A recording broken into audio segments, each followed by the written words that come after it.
कुरान मजीद इलाही मौजज़ा और इंसानी सोच से परे। बिस्मिल्लाहिर्रहमानिर्रहीम।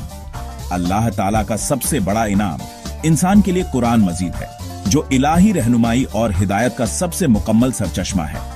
कुरान इंसानी अक्ल और फिक्र के हर मैदान में अपनी बेजोड़ता साबित करता है। यह सिर्फ एक किताब नहीं, बल्कि इलाही मौजज़ा है, जिसका मुकाबला कोई भी इंसान नहीं कर सकता। आज हम कुरान मजीद के इस दावे पर गुफ्तगू करेंगे कि यह एक मौजज़ा क्यों है और इस पर उठाए जाने वाले सवालात का किस तरह से जवाब दिया जा सकता है। कुरान का इलाही होना अक्ल और तर्क की रोशनी में। कुरान मजीद की सबसे बड़ी खासियत यह है कि यह इंसान का बनाया हुआ कलाम नहीं है, बल्कि अल्लाह का नाजिल किया हुआ कलाम है। इसकी हिफाजत का जिम्मा खुद अल्लाह ने लिया है। इन्ना नहनु नज़्ज़लना ज़िक्र व इन्ना लहु लहाफ़िज़ून, सूरह अल-हिज्र 9। बेशक हमने ही इस जिक्र कुरान को नाजिल किया और हम ही इसके हिफाजत करने वाले हैं। इस आयत में अल्लाह ने साफ तौर पर ऐलान किया कि कुरान मजीद को कोई बदल नहीं सकता, कोई इसमें तहरीफ नहीं कर सकता और यह कयामत तक उसी हालत में रहेगा जैसा नाजिल किया गया था। कुरान का मुकाबला करना नामुमकिन क्यों? कुरान मजीद की सबसे बड़ी अजमत यह है कि इस जैसी कोई और किताब नहीं लाई जा सकती।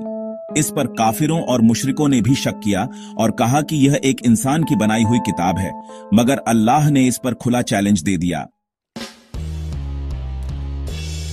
और अगर तुमको इसमें कोई शक है जो हमने अपने बंदे मोहम्मद पर नाजिल किया है, तो तुम उसकी जैसी एक सूरत ले आओ। सूरह अल-बकरा 23। यहां अल्लाह ने साफ कह दिया कि अगर यह इंसानी कलाम होता तो कोई भी इसकी मिसाल पेश कर सकता था, लेकिन आज तक कोई इसकी मिसाल नहीं ला सका और कयामत तक कोई नहीं ला सकेगा। कुरान के अनोखे पहलू।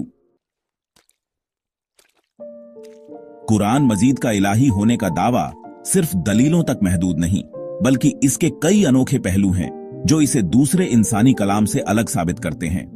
1. अरबी जबान की बेजोड़ खूबसूरती।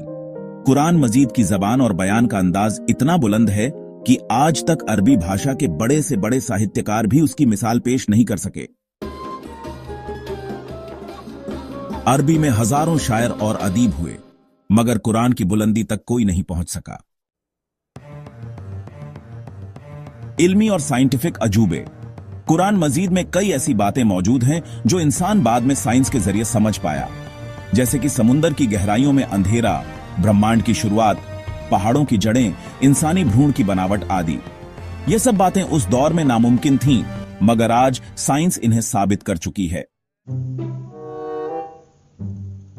कानून और इंसानी समाज की रहनुमाई।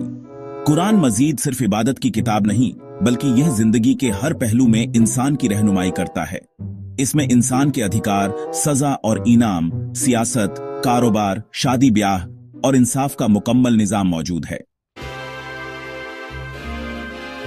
कुरान की तिलावत का असर। जो लोग इसे ईमान और यकीन के साथ पढ़ते हैं, उनकी जिंदगी बदल जाती है।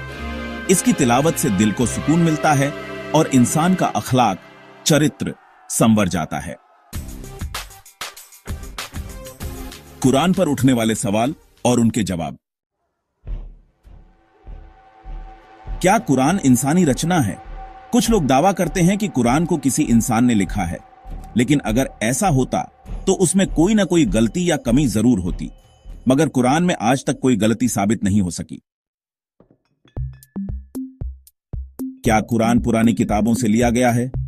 यह भी एक इल्जाम लगाया जाता है कि कुरान यहूदी और ईसाई किताबों से लिया गया है, मगर जब इन किताबों का तुलनात्मक अध्ययन किया गया तो साबित हुआ कि कुरान की तालीमात उनसे बिल्कुल जुदा है और उनमें कोई भी तहरीफ या इंसानी दखल नहीं। क्या कुरान हर दौर के लिए है? कई लोग सोचते हैं कि कुरान सिर्फ 1400 साल पहले के समाज के लिए था, मगर हकीकत यह है कि इसके अहकामात हर दौर के लिए हैं, चाहे वह इंसानी हुकूमत का निजाम हो, कारोबार हो, तिजारत हो या फिर समाजी उसूल। नतीजा, कुरान मजीद इंसान के लिए अल्लाह का सबसे बड़ा इनाम और रहनुमा है। इसकी तालीमात पर चलकर इंसान दोनों जहानों में कामयाब हो सकता है। यह सिर्फ इबादत की किताब नहीं, बल्कि जिंदगी के हर पहलू का मुकम्मल हल देने वाली किताब है।